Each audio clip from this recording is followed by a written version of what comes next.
Clean Technology Hub held a one-day workshop promoting citizens' access to clean energy access solutions in Nigeria, Women in Clean Energy Leadership Workshop in Abuja, Nigeria, to encourage discourse and develop a framework for mainstreaming gender across the clean energy value chain at the top level and bottom level in communities. Women in leadership positions across various professional fields in the clean energy sector were duly represented. Renewable energy business, power, finance, law, information and communication technology, media, consulting, non-profit and donor, development agency, government, professional association and academia. This program was supported by the Open Society Initiative of West Africa, OSIWA. Yeside Dikpo Salami, Senior Associate Stakeholders Engagement, introduced Clean Technology Hub as a pioneering hybrid hub for the research, development, demonstration, and incubation of clean and green ideas and technologies in Africa and their validation for commercial stage development. She explained how the hub mainstreams gender into the energy ecosystem.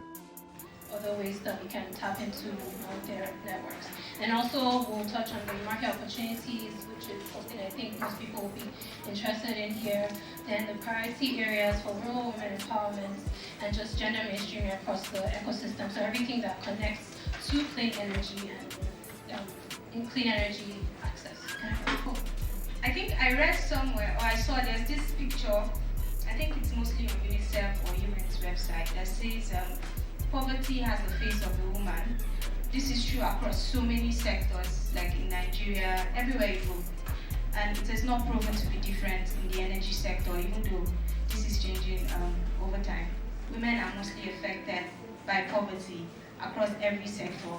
And for the energy sector, there's this nexus, there's this connect between them. So the World Health Organization said, so what I'm doing is basically talking about the data that drives the work that we do. I know so many of us are very familiar with some of this information. It drives the different works that we do as well. But this is just a reminder of some of these things. So we always have them in front of us or at the back of our minds when we're working. So at the Abia and Abuja training, these were the 4 areas, because one of the things that our funders had asked us to do was to help them find out, outside of renewable energy and electrification, what other issues women were facing in their community, or what other sectors that they needed to actually see an impact. So for instance, in Abia, we had small women-holder farmers attend. So we could see that agriculture was a huge thing for them. Many of them were asking many of the solar companies that accompanied us for that training about solar irrigation pumps. That was a huge thing for them. And how they can get solar irrigation pumps. Across Abia and Abuja, healthcare was a huge issue. Women's access to healthcare, right? And all of the cultural barriers that make it difficult for women to access healthcare. So that was another thing that came out from that training when we were surveying them to say, what other things are you facing outside of lack of electricity? What other things would you like to see addressed? ICT and tech and innovation was very interesting because in Abia State, a lot of the people who came were actually students, some of them many of them university students, and they were talking about how it's becoming increasingly difficult for them to actually be competitive. Ms. Leah Umeokeke, the gender specialist at the Nigerian Power Sector Program, NPSP, gave an overview of NPSP's gender program as increasing the availability and accessibility of electricity and supporting the development of TDG and identifying and supporting partners. The NPSP also promotes the inclusion of all the underrepresented groups within the energy sector under its gender mainstreaming and accelerator activities. REN is the Renewable Energy Association of Nigeria, and part of our mission is to promote strategies that will enhance the renewable energy sector. So if 51% of the population is in one way involved by either using the energy or controlling the companies that give the energy, there's synergy. There's synergy somewhere. So we are also obviously about the environment, about renewable energy.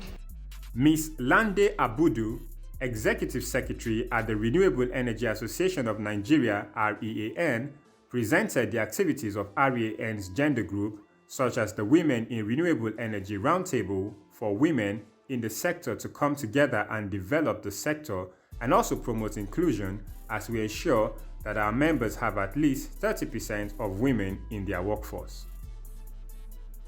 At the end of these presentations, the floor was open for questions and the participants were able to ask various presenters. Question around component 1, around helping MSMEs to adapt to clean energy. What I saw around that was policy, research. So I just wanted to get more clarity on how you expect to use that component to actually drive more clean energy adoption apart from research and policy, since some of these SMEs might need more practical ways to actually adopt clean energy. And have these. For instance, Solar Sisters, the person that came from Solar Sisters at Abia came with, I can't remember how many pico solars and how many clean cook stoves. One of the things we do on the first day is the actual training, and then the second day is the demonstration projects, where people actually get to see how these systems work, what they can use them for, how they can operate them, how they can clean them. So the Solar Sisters, the A Stevens, the Society, the Creeds, they will set up in a room that's given to them that we rent, and people are able to go there and interact with them. Yeside Dikpo Salami gave the closing remarks and the vote of thanks. To find out more about Clean Technology Hub, visit www.cleantechnologyhub.org and follow us on all our social media channels.